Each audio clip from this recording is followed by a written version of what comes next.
Buenas noches y bienvenidos una vez más. Hoy es viernes y los gerentes del deporte lo saben. Muchísimas gracias. Hoy es viernes y los gerentes del deporte lo saben. Muchísimas gracias a todos por estar en sintonía de nuestro programa y que realmente este mes será un mes que estamos iniciando hacia la ruta gerencial olímpica 2020. Muchísimas gracias a todos por apoyarnos y recuerden, esta transmisión será realizada por nuestro canal en YouTube, Sumar Gómez Gerencia del Deporte. Los invito a suscribirse, activar la campanita y para que puedan escuchar, para que puedan enviar las notificaciones, para que realmente puedan escuchar esta generación de valor desde una perspectiva gerencial y en este mes, un mes sobre la ruta olímpica Tokio 2020. Bueno, y para iniciar este programa del día de hoy, como siempre, vamos a colocar nuestra música para todos ustedes e invitar desde Colombia a nuestro querido profesor y amigo Eduardo Pérez Restrepo. Hoy tenemos de invitado, pero bueno, vamos a iniciar con la música. ¿Qué les parece? Vamos a iniciar, ¿ok? Para que todos podamos tener ese momento y disfrutar de hoy. Es viernes y los gerentes del deporte lo saben.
Muy bien, muy bien. Estamos exactamente iniciando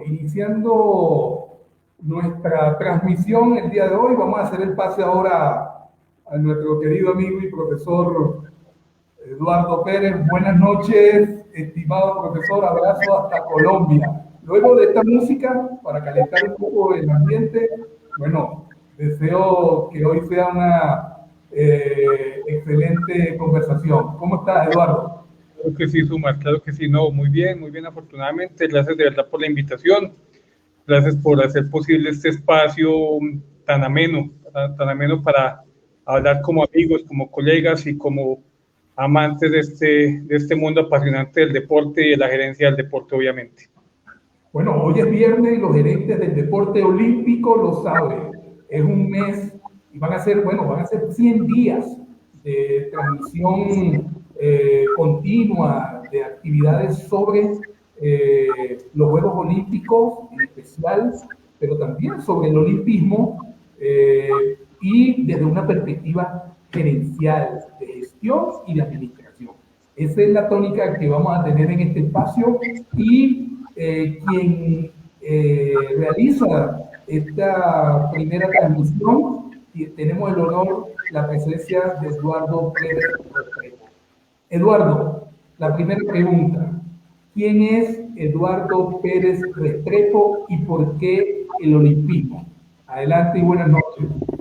Esas fueron dos preguntas, pero listo, vamos a empezar con esa. La primera pregunta, ¿quién es Eduardo Pérez? Pues Sumar, esa pregunta siempre guarda un nivel de complejidad, pero una persona amante de la educación, amante de la educación física, del deporte, del olimpismo, amante de su hogar, amante de su familia, felizmente casado, amante también de su hijo, de Mateo, y que intenta unir todos esos mundos que le acompañan, ese mundo de familia, de educación, de olimpismo, en uno solo. Yo creo que todo tiene que ser muy transversal.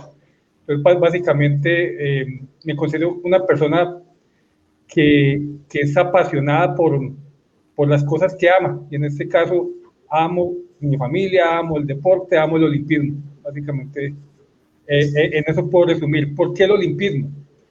Porque, a ver, mentiría si digo que no, que desde siempre, que desde muy pequeño, no. Mi primer contacto con el olimpismo, año 92, yo tenía 9 años. Y digo primer contacto porque listo, tuve en mis manos souvenirs de esa época. Curiosamente, la mascota de esos juegos se llamaba Kobe. Kobe, sin la D al final, que eso ya es otro asunto más delicado. Pero pues ese fue mi primer contacto, pero no puedo decir que desde allí, pues, pero mi primer punto así de contacto profundo, emocional, año 2008, 31 de mayo de 2008. Es una fecha muy particular porque a pesar de que la celebro con gratitud porque fue la primera vez que escuché un discurso que me enamorara en función del olimpismo, también corresponde con una fecha en la cual me entero de una enfermedad que tuvo mi padre y que lo llevó pues lastimosamente a la muerte, esa misma fecha como tal. En ese día tuve la oportunidad de escuchar a la que actualmente es la vicepresidenta de la Academia Olímpica Colombiana, la doctora Clemencia Anaya Maya. Y pues yo estaba recién salido de la universidad y esta mujer tiene una esencia mágica para contar, para enamorar frente a lo olímpico. O sea, ella cuenta el asunto e inmediatamente enamora a la gente. Yo desde esa época que he enamorado de todo este asunto y desde esa época vengo indagando, investigando y con mayor profundidad desde hace unos 4 años, cuando ya inicio con este tema, sobre todo lo escritural, cuando empiezo con la publicación de libros y demás. Es un tema verdaderamente apasionante, es un tema que todos bien sabemos, pues es la máxima cúspide del deporte. Entonces, pues de alguna manera, todo ese asunto filosófico, antropológico, sociológico, cultural y deportivo me me enganchó y ahí sigo y creo que hasta el último de mis días seguiré allí, conectado Bueno, con esa. están escuchando al profesor Eduardo Pérez Restrepo, referente latinoamericano sobre el tema del olimpismo. Lo tenemos aquí presente. Hemos tenido el honor de que sea el primero de esta ruta olímpica desde la perspectiva gerencial hacia Tokio 2020. Eduardo, mira quién está por allí. Nos está saludando Pacho Gutiérrez. Vamos al mayor monstruo de nuestro país. Ese es un verdadero monstruo, Pacho Gutiérrez. Pacho Gutiérrez. Pacho, guardo un sentimiento profundo de gratitud. No sé si alguna vez te conté, Sumar. Yo siempre he sido un apasionado por la lectura y yo sé que nos estamos desviando del tema, pero las cosas hay que decirlas en el momento. No, sigue adelante, que estamos conversando. Una vez le escribí a él, le dije, quiero conocer sus libros, permítame conocerlos. Coincidió con que pocos días después él tenía que viajar a Pereira, a mi ciudad. Y nos comunicamos, me dijo, llégueme a tal sitio, yo estoy aquí en Pereira, estamos en un evento. Cuando llego, me entrega sus libros, me entregó sus libros a manera de regalo. O sea, esos libros los conservo en mi biblioteca como unas verdaderas joyas. Y para mí él es un maestro, para mí él es un gran maestro. Y tuve el gusto en el año 2018, cuando saqué mi segundo libro, de Historia del Deporte, de encontrármelo en mi ciudad, en Pereira, y decirle, Pacho, ¿te acordás hace unos años? Vos me regalaste tus libros, esta vez vengo a entregarte los míos. O sea, para mí este sujeto, Pacho Gutiérrez, un monstruo tremendo, le guardo admiración y respeto total.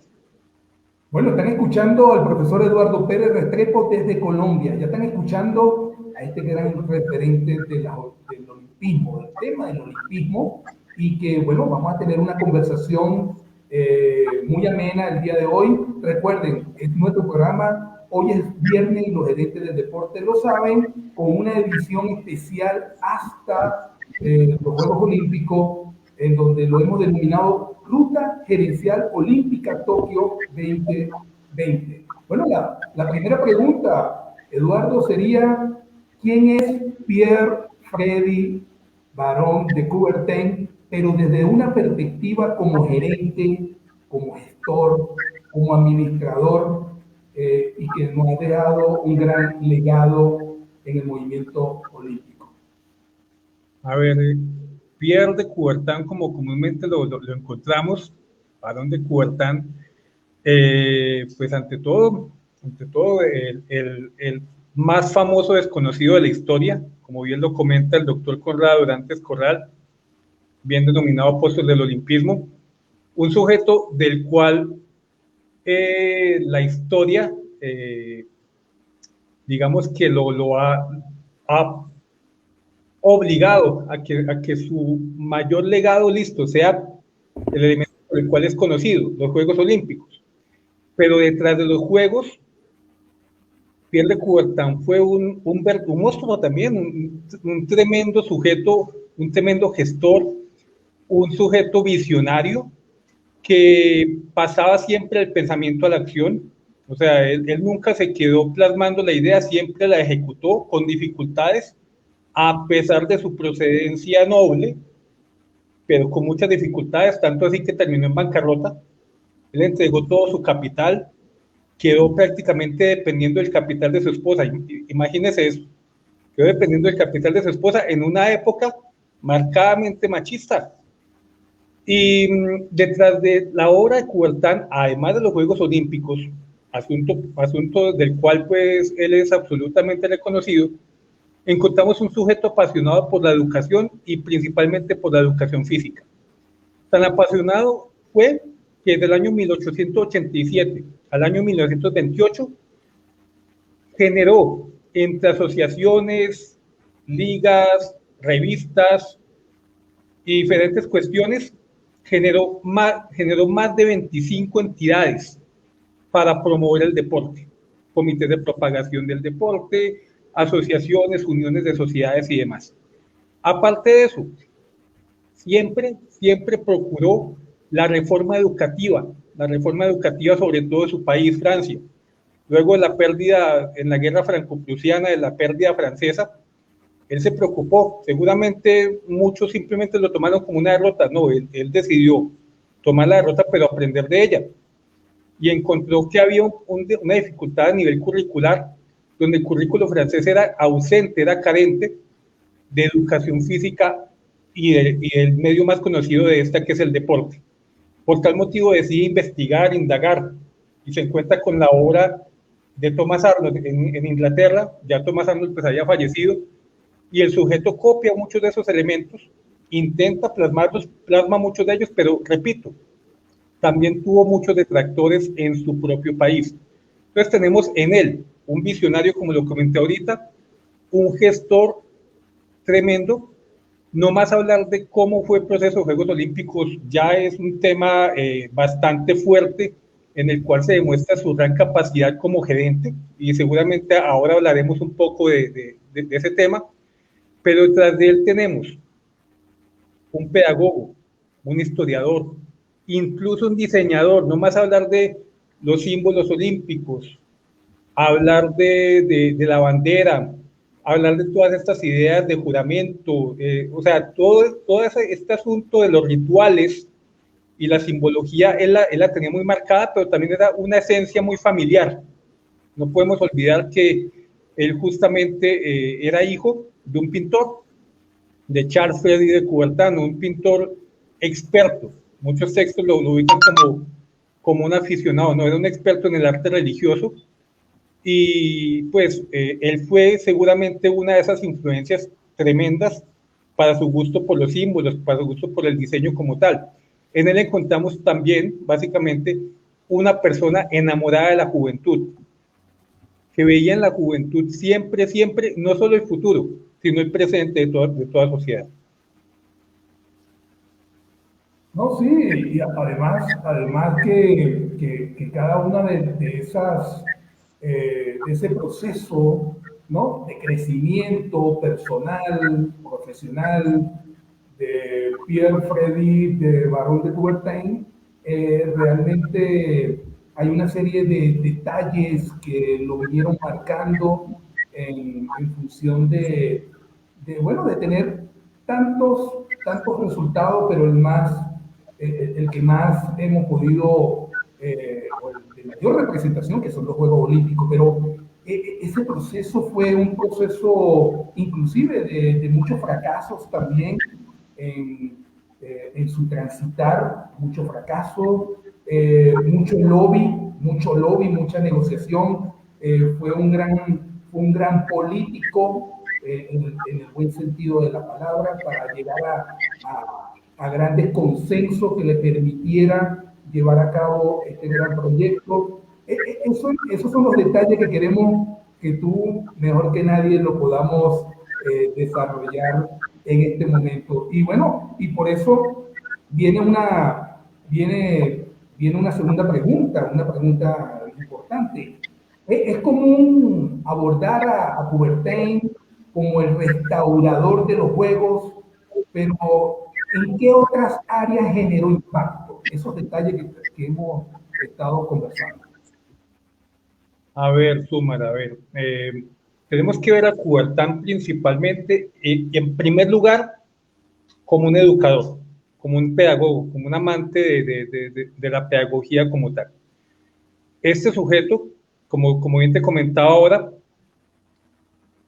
se encasilló en generar una reforma que mejorara como tal no solo la educación, sino la sociedad francesa.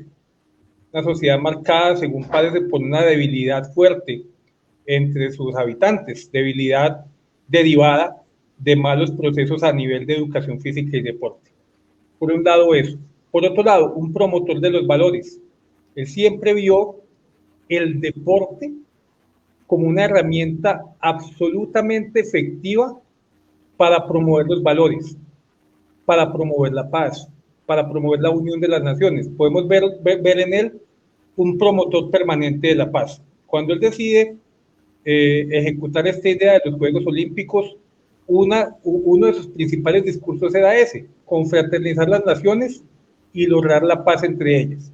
Cuando se dan estos asuntos asociados con la Primera Guerra Mundial y los Juegos Olímpicos pues son cancelados, y luego pues vivió la parte previa de la Segunda Guerra Mundial y también pues digamos pasó, pero listo, él ya había fallecido, pues todo este asunto pues golpeó fuertemente su idea de paz, pero allí estuvo. En el que más encontramos un organizador, un gestor, como te comenté ahora, 28 entidades en las cuales fue presidente o secretario, pero tuvo algo que ver y tuvo un papel importante, todas para promover el deporte, la educación física y la cultura. 3 palabras que él siempre tenía en mente. Más aún, un promotor de la cultura. No sé si sabía, Sumar, que dentro del discurso de él siempre decía: en la antigüedad había competencias artísticas, había elementos culturales. Quiero traer a colación, quiero traer al presente esas competencias. ¿Qué hizo él? Haciendo todo su lobby, a pesar de ser presidente del Comité Olímpico en ese momento, él respetaba los protocolos y propone algo que se llamó el Pentatlón de las Musas. El Pentatlón de las Musas, 5 artes: literatura, arquitectura, música, escultura y pintura. Y dice: en la antigüedad lo hubo, vamos a traerlo al presente. De esa manera, en Estocolmo, 1912, empieza un concurso junto con el resto de pruebas deportivas, es el concurso artístico. Lastimosamente, en el año 1949 deciden cortarlo de raíz. Pero como dato curioso, el ganador del premio de literatura fue él, en Estocolmo. Él inclusive se puso un seudónimo para intentar pasar desapercibido y generó algo que se llamó la Oda al Deporte, una obra hermosísima, de creo que 10 estrofas como tal, y la verdad una obra hermosísima con la cual se ganó la medalla de oro. Él siempre decía que el deporte debe entremezclar también las cuestiones de cuerpo, mente y espíritu, y por tal motivo la cultura es parte vital como tal de esto. Además de ser un promotor de la cultura, un promotor del papel preponderante que las juventudes del mundo tienen para el mejoramiento social. Aparte de eso, un apasionado por la historia, no solo por la historia helénica, no solo por esa, un apasionado por la Edad Media, un apasionado por la cultura, pues por la época romana, un escritor también de obras históricas bastante tremendas, tremendo escritor, más de 20 libros. Prácticamente sus obras, sus discursos como tal, apenas pudieron ser compilados adecuadamente, estructurados adecuadamente, hace no menos de 10 años. O sea, fue tal la cantidad de escritos que el sujeto dejó, que apenas hace poco menos de 10 años lograron por fin compilarlos en un megadocumento que creo que lo has tenido alguna vez, que es el libro gordo de olimpismo, donde están sus escritos como tal. Y obviamente pues cierro acá con el tema Juegos Olímpicos, el restaurador, pero más bien quiero decirlo de esta manera: el que ganó, el campeón de la restauración. Y a esto hago referencia con que él no fue el único, pero fue el que llegó a la meta. ¿Por qué? Por su habilidad de gestión, por tener una mente más amplia, por pensar no en lo local, sino en lo global, y en todo lo que ello implica a nivel de multiculturalismo, a nivel de internacionalización, a nivel de tecnología y todas las aristas que puedas imaginar como tal. Por eso que para él le hizo mucho ruido el hecho de aquella frase de Juvenal en donde decía mens corpore, mens sana in corpore sano, y le hizo mucho ruido e intentó escribir con otro personaje de la época la frase de mens fervida incorpore lacertoso, que yo creo que lo define muy bien a él. Por eso que, partiendo de allí, un gerente, un gestor, un administrador es de mente férvida, es de mente muy creativa, muy visionario. Eh, yo realmente cuando escuché una exposición tuya, Eduardo, sobre la simbología del olimpismo, de allí, a mí me llamó mucho la atención porque de allí parte mucho de los valores de Pierre Freddy, ¿no? O sea, nace de allí, es decir, el hecho de ser un gran diseñador, su padre también, su padre fue un gran pintor, pero él también fue un gran diseñador. El hecho de diseñar los anillos olímpicos significa el hecho de que ha sido una de las marcas registradas menos tocadas por el transitar de los años, y que también el hecho de la bandera olímpica, el hecho para mí más trascendental y el significado del olimpismo, que son los rituales, ¿no? El hecho de esos ceremoniales,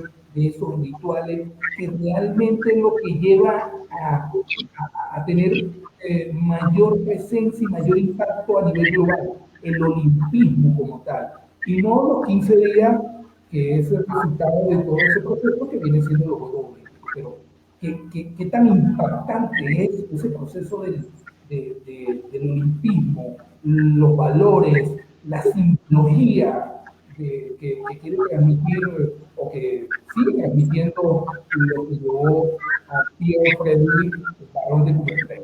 Bueno, muy bien, estamos escuchando al profesor y amigo Eduardo Pérez Restrepo desde Colombia, en esta ruta gerencial olímpica Tokio 2020, en nuestro programa de todos los viernes. Hoy es viernes y los gerentes del deporte olímpico nos saben.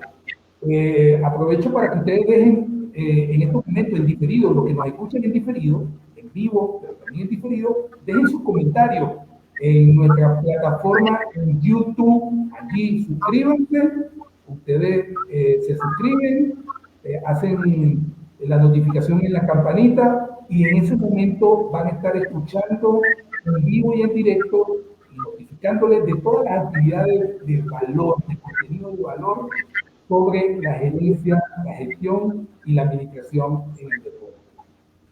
Eduardo, bueno, y seguimos avanzando con esta serie de interrogantes que nos mantiene a nosotros en esta ruta olímpica. Cuéntame, ¿hubo algunos otros promotores, aparte de Pierre Freddy, en la idea restauradora de los Juegos Olímpicos? Hubo muchos intentos, Suma.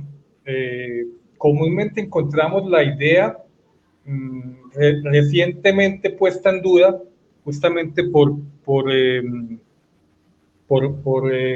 Conrado Durantes, la idea de que los Juegos Olímpicos se destruyen, pues se terminan en el año 392 después de Cristo, luego de un decreto nefasto en el cual se bloquean todos los cultos paganos. Pero nuevas evidencias demuestran, uno, que Teodosio I no tocó los Juegos Olímpicos, según parece, que los Juegos Olímpicos continuaron en total decadencia en otros espacios. Y tenemos ya evidencias de que, por ejemplo, en el año 1516, en Alemania, un sujeto llamado Johannes Aquila supuestamente hizo o unas exhibiciones llamadas olímpicas o un libro en el cual nombró la palabra lo olímpico. Entonces, primer indicio de que había procesos de restauración. Segundo indicio, por allá en España, los Juegos de Purchena, unos juegos que generaron para unos batallones como tal, con el fin de bajar los niveles de tensión, con el de bajar el nivel de estrés, y básicamente incluso el mismo Juan Antonio Samaranch decía que en esos juegos estaba el eslabón perdido entre los Juegos Olímpicos antiguos y la modernidad. Y así encontramos, por ejemplo, Robert Dover, 1604, Juegos de Caldwell. Lo llamó Juegos Olímpicos de Caldwell. Y si seguimos con la historicidad misma, encontramos, por ejemplo, un sujeto llamado William Penny Brooks, año 1850. Mira, no había nacido ni siquiera Pierre de Coubertin. El sujeto hizo unos juegos con todas las de la ley, o sea, con competencias de todo tipo, con un montaje administrativo, digamos que impecable, incluso con publicidad, con muchos temas muy propios de nuestra modernidad deportiva. Y cerramos, por ejemplo, a pesar de que son muchos otros intentos, Evangelio Zapas, un sujeto adinerado, de procedencia helena, radicado en Rumania en aquel entonces, quien decide financiar unos Juegos Olímpicos Helénicos. Juegos Olímpicos Helénicos. Esos Juegos tuvieron 4 ediciones, 1859, 1870, 1875 y 1889. ¿Cuál fue el asunto ahí, Suma? Visión. Fueron juegos locales, juegos exclusivamente o para los ingleses o para los griegos, exclusivamente para esta población. Coubertin incluso fue parte de una especie de comité interno que tenían los juegos de William Penny Brooks, pero para mí, Eduardo Pérez, listo, él quería aprender, sí, pero estaba también ahí detectando seguramente los aciertos, los desaciertos de esta idea restauradora que no estaba completa, y yo creo que de ahí sacó muchos elementos inspiradores para decir, puedo hacer esto y mucho más. Puedo hacer que esto no una a un pueblo, sino que los una a todos. Y seguramente de allí junto con la influencia obviamente educativa, con la influencia que tuvo cuando conoció el texto de Pausanias, pues se forja toda esta idea amplia, universal, de los Juegos Olímpicos plasmados, planteados por Pierre de Coubertin, que el sello pues característico, entre otros, tenemos la universalidad y la simbología. Sumar, te comento algo, antes de que se me pase. Hablas de anillos olímpicos, lo comentabas ahorita. A pesar de ser el símbolo, el emblema oficial y quizás uno de los, yo creo que podemos decir que es el símbolo más reconocido por el mundo.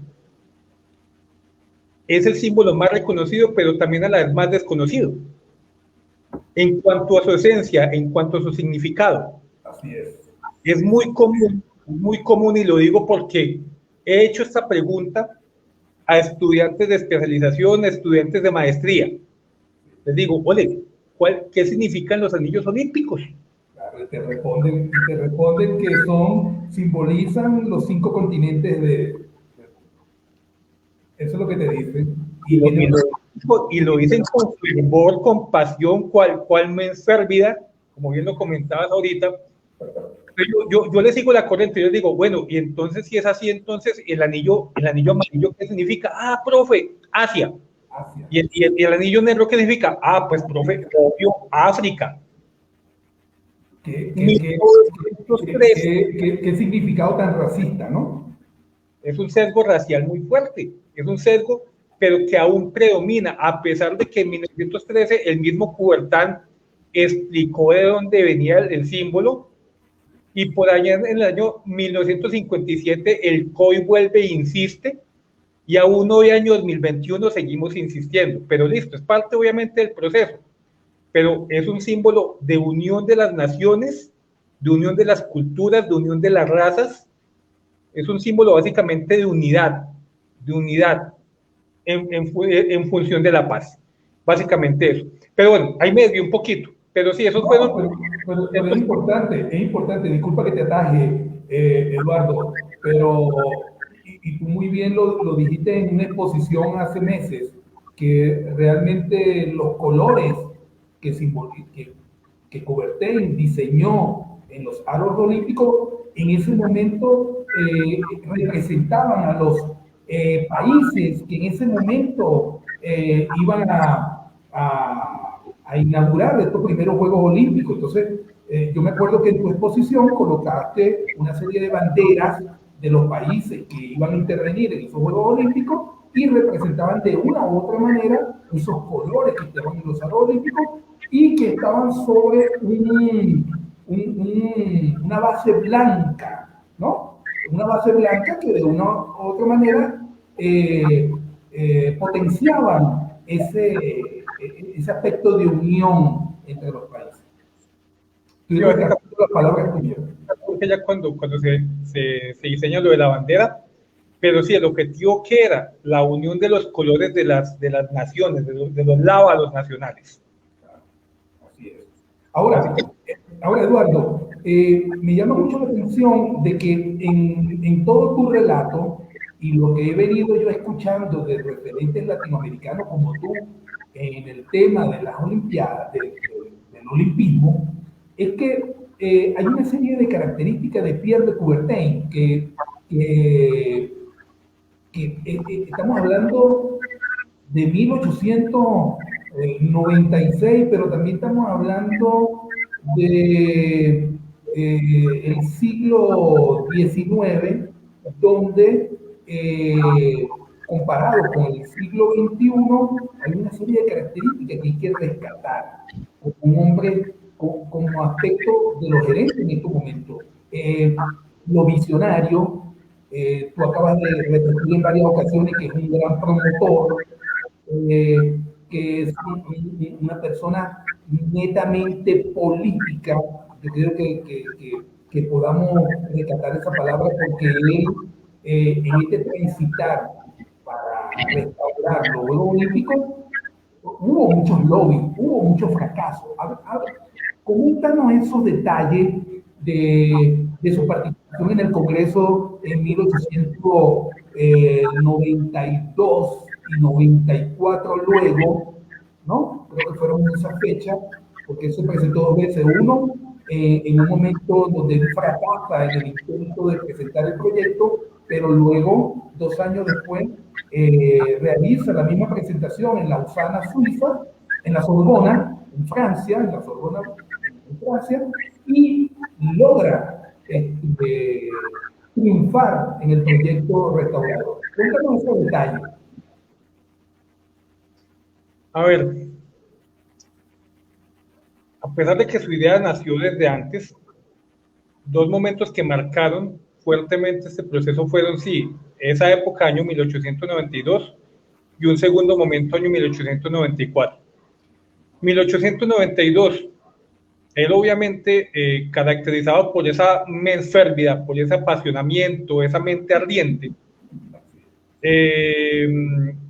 vendió la idea de bueno, yo quiero que piensen en volver en traer de vuelta todos los elementos importantes de Olimpia, de la antigua Olimpia. Él no solamente hablaba del deporte, del agón, él hablaba de lo cultural también.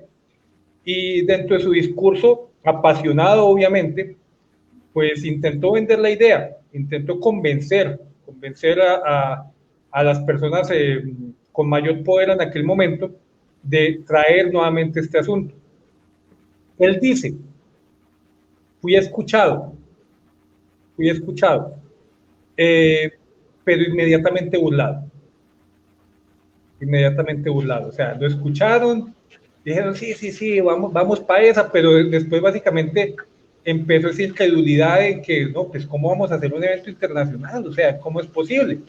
En fin, hubo muchos comentarios asociados a eso. Habitualmente una persona ante tantas voces de rechazo, de incredulidad y quizás hasta de burla, pues de pronto haría un paso al costado y listo, voy a plasmar otra idea. No, él tenía el horizonte muy claro. ¿Y qué hizo? Viajó a Estados Unidos, año 1893, a encontrar qué, a buscar respaldos, a buscar personas que tuvieran el mismo tipo de lenguaje o si no lo tenían, a encontrar adeptos de su filosofía de vida, del olimpismo.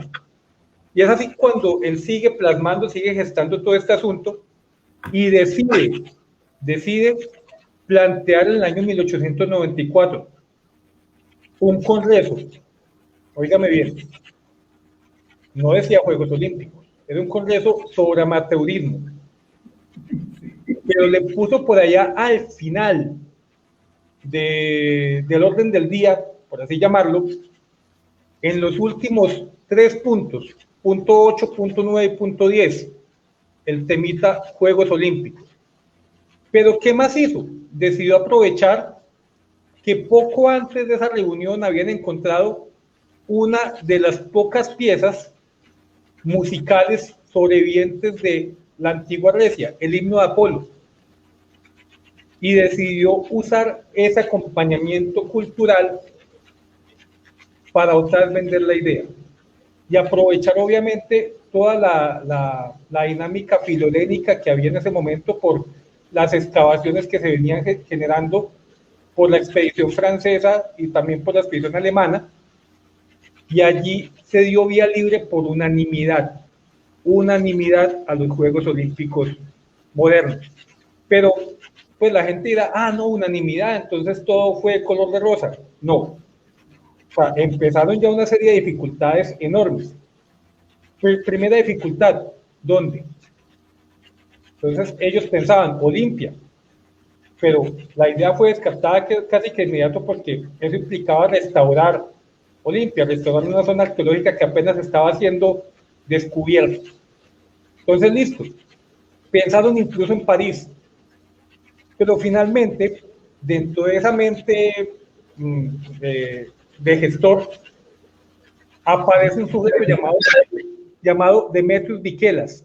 Y él dice, hombre, pues lo voy a interpretar en un lenguaje más colombiano, él quizás fue más pulido, y no es porque los colombianos no sabemos pulido ni nada, pero él seguramente dijo, no, pues yo les colaboro, vénganse patenas, yo muevo fichas. ¿Y qué vio allí Coubertin? Él dijo, ese sujeto es el que necesito. Tanto así que en lugar de, a pesar de que él fue el gestor de la idea y el gestor del movimiento olímpico internacional, él no se puso de presidente. No, secretario. Él puso de presidente de Demetrios Vikelas y dijo, listo, usted es el presidente, yo me quedo secretario. Obviamente la mente toda era muy de él, pero los contactos, ¿quién los tenía? Vikelas. Entonces él dejó, listo, yo le dejo que hable. Obvio, Vikelas tuvo dificultades, pero la habilidad de este sujeto fue tremenda. ¿Por qué? Porque entre tantas dificultades surgen, por ejemplo, primera, administrativa. No había un referente claro sobre cómo hacer unos juegos de tal envergadura. No había insumos, no había documentación, no había nada.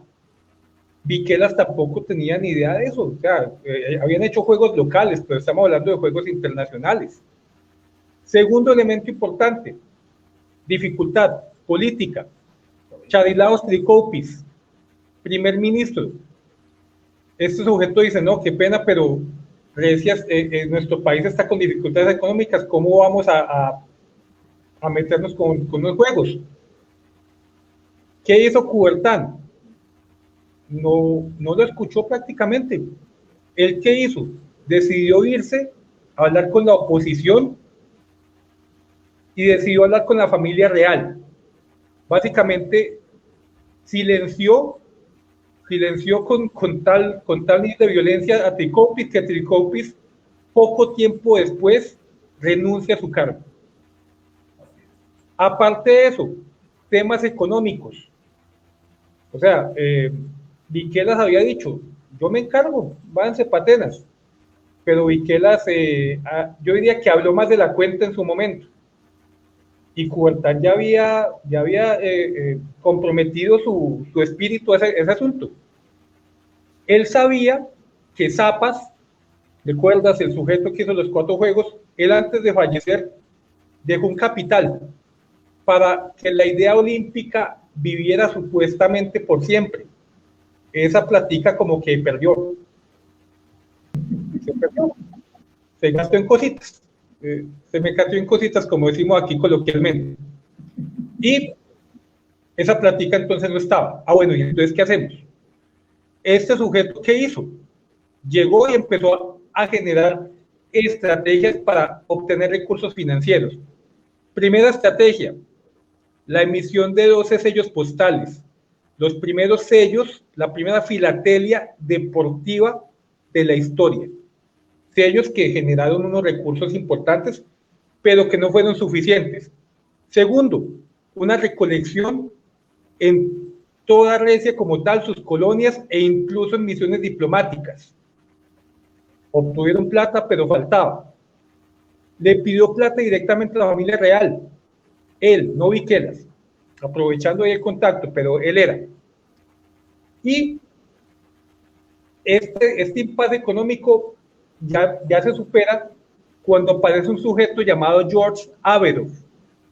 Este sujeto que dijo, listo, yo voy a financiar la restauración del estadio de Panathinaikos. Entonces ya todo esto fue un asunto de gestión de Coubertin acompañadito por Viquelas, pero la gestión realmente fue directamente de Coubertin. Entonces, esto no fue color de rosa, esto fue luchado, esto no fue listo, unanimidad, vamos con los juegos, yo pongo, yo hago tal contacto, no. La gente se lavó las manos, prácticamente. Dejemos que quede mal Coubertin. No, el tipo movió todas sus fichas, movió todos los hilos posibles y aún seguimos disfrutando de este asunto. Eso sí, cuestión particular, él no vivió la edad dorada de los Juegos Olímpicos, la edad en la cual se convierte en el enorme negocio, en la enorme empresa que al día de hoy representa, que al día de hoy es. Bueno, eso es un tema para una segunda invitación que te vamos a realizar, Eduardo, porque eso es otra etapa. Es una etapa que yo creo que es importante poder conversar, que es la etapa entre lo que es el amateurismo y el profesionalismo, ¿no? A sabiendas de que Coubertin apoyaba mucho el amateurismo porque viene de una palabra que significa amor por lo que haces, ¿no? Y entonces, bueno, hay una serie de perspectivas, ¿no?, en el debate. Pero bueno, eso lo vamos a colocar en una segunda invitación. Vamos a ir cerrando la conversación con una pregunta que quisiera también realizarte, Eduardo. Mira, para quienes nos escuchan, Pierre-Frédéric Baron de Coubertin no fue una persona que realizó toda esta gestión restauradora por arte de magia. Pierre-Frédéric también era un gran creador. Inclusive, él creó la Unión de Sociedades Francesas de Deportes Atléticos, ¿no? Él creó también este proceso restaurador que es bien fascinante para el gerente, porque fue una persona que pasó por esos procesos de negociación política, un gran administrador, inclusive ese proceso que tú realmente mencionaste, pero para mí es muy fascinante, que fue esa jugada estratégica de colocar a Viquelas como presidente de los primeros juegos, pero que eso no es que colocó a Viquelas porque él no quiso ser el primer presidente, sino que había un aspecto político muy nacionalista, porque de una u otra forma le dijeron, hey, los primeros juegos de la era moderna lo va a realizar un francés, nosotros estamos en Grecia, tiene que ser un heleno. Entonces, bueno, aparece Viquelas también en ese proceso negociador y la jugada perfecta de que Pierre, bueno, eres tú, Viquelas, pero luego, bueno, 25 años después, bueno, como presidente del Comité Olímpico Internacional. Mi pregunta es, Eduardo, ¿por qué nace ese empeño de que las personas que están al frente de estas organizaciones duren tanto tiempo desde tu perspectiva? ¿Por qué eh, duran tanto tiempo en el gobierno del Comité Olímpico las personas que están al frente? ¿Por qué ese empeño de estar mucho tiempo en la presidencia? En ese asunto yo lo veo y es postura obviamente personal. Eh, pues cuando algo funciona y da resultados, merece permanencia. Y cuando algo está estructurado y está articulado a ciertos elementos normativos, administrativos que han funcionado y le han dado solidez a esta estructura tan sólida, perdón, y ahí pues qué pena la redundancia, esta estructura tan gigantesca, más bien, como es el movimiento olímpico internacional, pues es bueno pensar en cierto nivel de continuidad. Sé que anteriormente, pues hablamos de que Coubertin estuvo 29 años, desde 1896 a 1925, cuando voluntariamente decide, seguramente por temas de edad, ya cansancio y demás, decide no más. Pero ellos procuran que sus presidentes estén durante un buen tiempo, al menos durante 2 periodos, al menos durante 8 años, e incluso, si mal no recuerdo, que les permitan eh, al menos una reelección adicional, tengo entendido. Para mí va muy por ese lado, por el lado de permitir que los procesos se gesten con la continuidad que se debe y de que, dado que cada uno de los, óyeme bien, Suman, cada presidente que ha habido ha dejado algo positivo. O sea, en realidad no podemos decir, seguramente ha habido cosas por revisar. Todos los presidentes, en el marco de su historicidad, han dejado una huella importante de acuerdo al momento histórico que les tocó.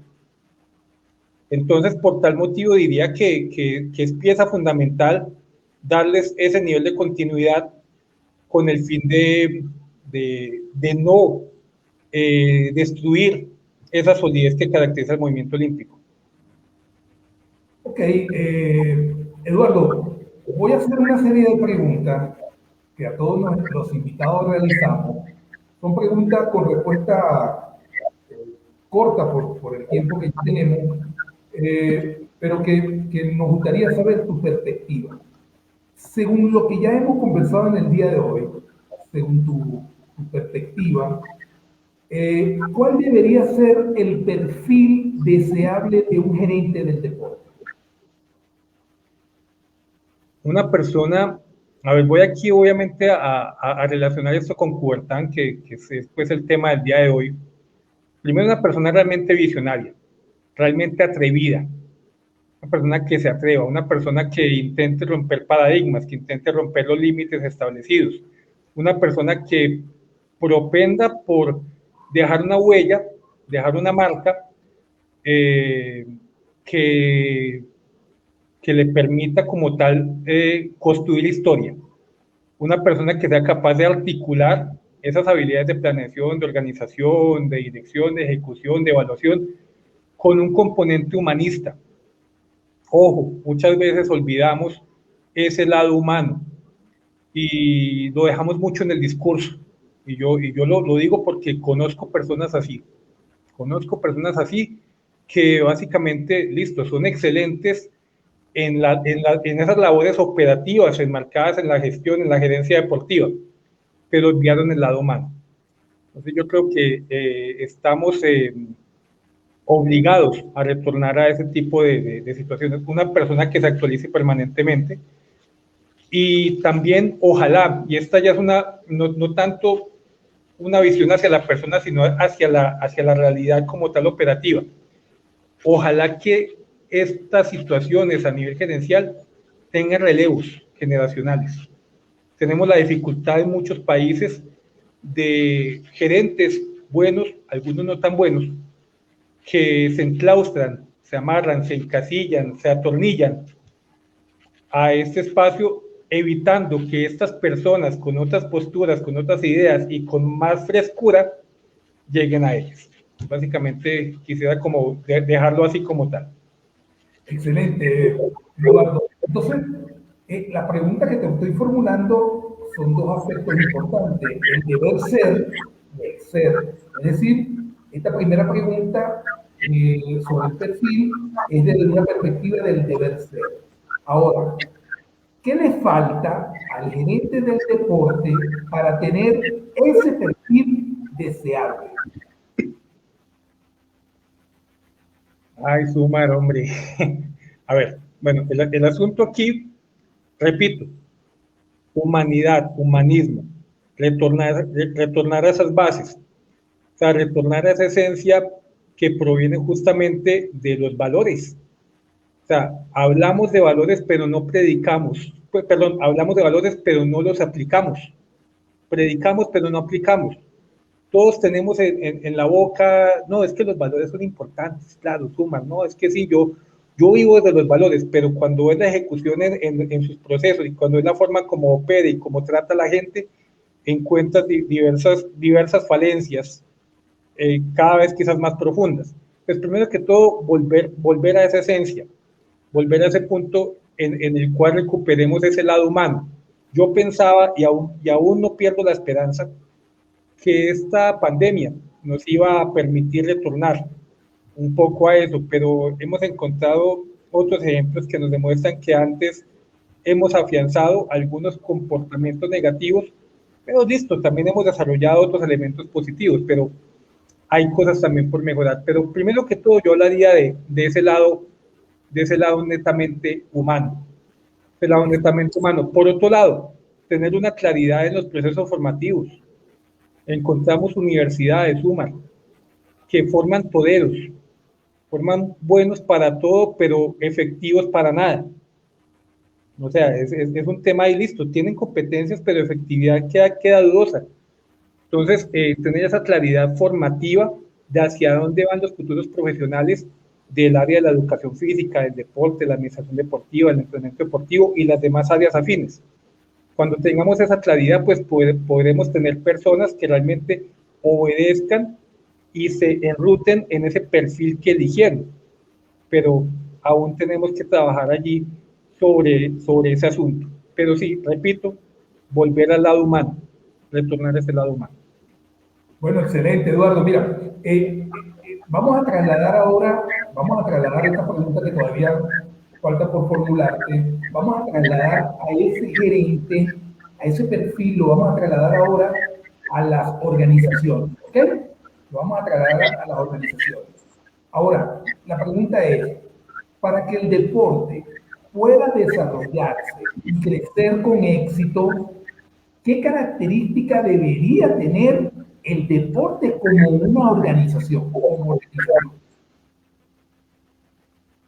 Deporte como organización, para que vuelva, me dijiste que para que vuelva al éxito. Sí, para que pueda desarrollarse, crecer con éxito. Pues como bien sabemos, la empresa de deporte siempre ha sido un sector absolutamente exitoso, con ciertos baches, y bien hemos visto que la pandemia fue uno de los baches más fuertes. Decía por ahí un autor español, que se me escapa ahorita el apellido, el deporte encontró su talón de Aquiles en este virus. Entonces, pues básicamente, ¿qué es? Generar procesos de transformación que permitan acceder realmente a que todos puedan practicarlo. Tenemos, aparte de jugar mucho con el término valores y predicar y no aplicar, también jugamos mucho con el término acuñado justamente en su momento por Coubertin y luego tomado por Cajigal, deporte para todos. Pero realmente encontramos que las organizaciones, muchas de las organizaciones, quizás yo creo que a nivel de Sudamérica, y me corrige si me equivoco, tienen en su discurso eso, deporte para todos. Yo promuevo el deporte para todos, pero realmente su forma de operar es para el deporte de alto rendimiento, es para el deporte para pocos, que no es que obviamente yo tenga algo en contra de eso, no, siquiera que existe, pero no podemos olvidar que en la base, en el deporte base, está el futuro de está el escalonamiento de ese deporte de alto rendimiento. Y en muchas zonas de Sudamérica se focalizaron, se cerraron su visión hacia alto rendimiento, altos logros, medallerías olímpicas y demás, abandonando la base. Para mí, construir, fomentar esa base garantizaría aún más y potenciaría, multiplicaría enormemente la acción efectiva del sector deporte a nivel mundial. Al menos, al menos en lo que nos compete a Sudamérica hay que cambiar ese chip, volver un poquito a la base, destinar recursos, destinar personal. Por ejemplo, con decirte esto, Sumar, en Colombia, en la básica primaria no tenemos docentes de educación física. Entonces, estamos descuidando totalmente la base. Y no es una cuestión de este año, Sumar. Es una cuestión que surgió sobre la década del 90. Entonces, imagínate ese tipo de falencias que presentamos. Ahora, Eduardo, en la realidad entonces, en la realidad, ese es el deber ser en las organizaciones para crecer con éxito, pero en la realidad, ¿cómo opera el deporte? ¿Cómo opera el deporte en la realidad? A ver, no podemos olvidar, obviamente, la esencia básica del deporte. Recuerda que son cinco elementos. A ver si me acuerdo de todos. Hablamos de que para que exista deporte debe haber institucionalidad. La tenemos. Debe haber normas, gracias a esos componentes por ahí en 1863, 67 y luego reforzados en 1894. Tenemos el desarrollo normativo ahí para adelante. Un acto motriz, lo tenemos. Un acto competitivo, lo tenemos. Van 4. La quinta, un acto lúdico de disfrute. Lo tenemos sobre todo, pues yo creo que en cada una de las etapas, pero es más visible en la etapa de la base, donde promovemos hasta cierto punto el disfrute a través de las acciones denominadas deportivas. Pero poco a poco empezamos a tergiversar ese asunto y empezamos a fomentar un desarrollo altamente competitivo en niños de 5 años, en niños de 6 años, en niños que vemos frustrados llorando en una cancha porque perdieron un partido, o niños que vemos intentando dañar al oponente porque hay que ganar a toda costa. Entonces, ¿qué es lo que ocurre hoy? Repito, estamos olvidando esa esencia de disfrute. Encontramos un deporte para el resultado, un deporte para alcanzar ciertos niveles demandados por un club, por una liga, por una federación, abandonando ese gusto. Y por ese motivo también encontramos muchísimos deportistas que ante esa frustración pues desertan. Entonces, justamente eso lo han venido estudiando en diversos escenarios, ese fenómeno de la deserción, y mucho de eso se basa precisamente en eso. Le perdí el amor, me hicieron perderle el amor al deporte. Pues listo, tenemos una configuración deportiva altamente competitiva, bien, felicitaciones. Tenemos unos procesos de entrenamiento cada vez mejores, sí, claro, felicitaciones. Pero estamos perdiendo ese elemento lúdico, ese elemento de disfrute, y yéndonos exclusivamente a ese componente de competir exclusivamente para ganar, y para ganar a toda costa. Y cuando hablo de toda costa es cuando hablamos de olvidemos los valores un ratico, olvidémonos el respeto, la amistad y la excelencia, valores olímpicos, y vamos a dañar al oponente, vamos a intentar hacer y deshacer en función de esto. Entonces, no sé si me amplié mucho allí, me disculpas, es un tema que me apasiona, pero sí, o sea, ese es el asunto. Mucho pero poca formación. Todo al contrario, todo al contrario. Hay otra pregunta acá que es importante, ¿no? Con respecto, según tu perspectiva, Eduardo, con respecto a quienes dirigen el deporte, ¿cómo debería ser su comportamiento gerencial dentro de la organización? ¿Cómo actúa el gerente del deporte en estos momentos? ¿Y cómo debería ser su comportamiento, ¿no? Gerencial? A ver, Coubertin lo decía de esta manera en su momento y es parte de, del concepto olimpismo. Él hablaba del valor educativo del buen ejemplo. El valor educativo del buen ejemplo. Yo sé, detrás, y pues está claro, no soy, soy apasionado por el olimpismo, me gustan todos estos componentes, pero no soy tan dedicado a revisar documentación de gerencia. Pero sí recuerdo, tuve la oportunidad de tener una gran docente, amiga tuya, Ángela Gómez.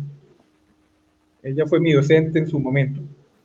Y uno hablaba de habilidades en planeación, organización, dirección, ejecución, control y demás. Pero partiendo de ese deber ser, tenemos que educar y tenemos que dirigir también, direccionar desde el ejemplo mismo. Yo nada me gano con simplemente mandar, pero no saber mandar. Incluso el verbo solo ya tiene dificultades. Ese verbo mandar ya tiene dificultades en cuanto a su configuración. Pero frente a eso, es importante que el ejemplo, que el apasionamiento, y óyeme bien, el apasionamiento no es atropellar a los demás porque yo soy apasionado, no, el apasionamiento es enamorar a los demás a partir de lo que yo hago. Y mucha gente dice, no, es que yo por mi apasionamiento yo voy por encima de los demás, y pues acépteme así. Y encontramos ejemplos en el mundo del deporte, y bien lo sabes. No, en este caso me refiero a apasionamiento como el deber de enamorar a los demás para beneficio de su dimensión personal, para el desarrollo de esa dimensión gerencial de esas personas que nos ven y que quizás vean en nosotros alguna vez un ejemplo a seguir o un antiejemplo a evitar totalmente. Pero sí, quiero detenerme en que además de esas habilidades propias del campo gerencial, tenemos que hablar de apasionamiento y tenemos que hablar de predicar desde el ejemplo y actuar para dejar como tal una huella. Bueno, muchísimas gracias a Eduardo Pérez Restrepo, profesor, amigo y gran referente del olimpismo latinoamericano. Muchísimas gracias, Eduardo, por haber aceptado la invitación. En lo personal, bueno, te vuelvo públicamente a decir que, bueno, estás invitado a una próxima oportunidad, porque esta ruta hacia inicial olímpica hacia Tokio 2020, bueno, apenas está iniciando hoy, estás iniciando con nuestra programación y muchísimas gracias. Agradezco mucho que hayas podido ofrecer contenido de valor a toda nuestra audiencia. Para todos los que nos escuchan en vivo, pero también en diferido, recuerden, en nuestra descripción de nuestro canal en YouTube estarán allí toda la información referente a esta ruta olímpica sobre la gerencia en Tokio 2020 y la información que ustedes necesitan para esa formación desde la gerencia, desde la gestión y desde la administración de las organizaciones del deporte.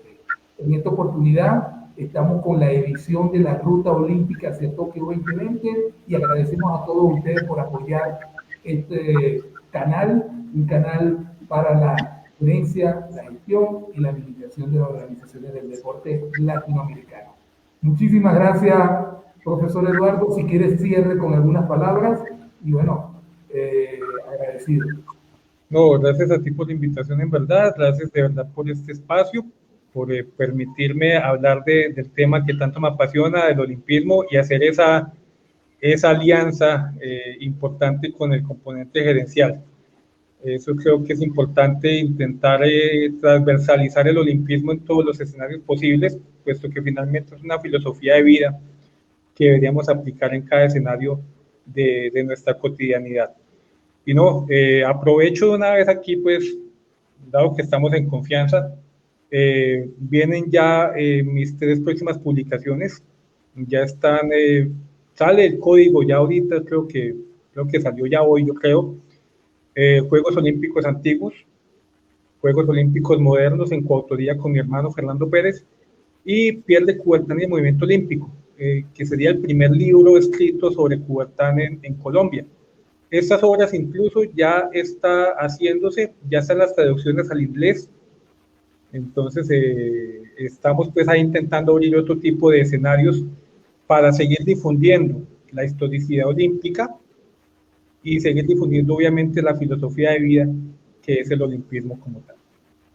Bueno, muchísimas gracias, Eduardo, y a todos ustedes muchísimas gracias, y nos despedimos entonces hasta otra oportunidad. Hasta luego, Eduardo.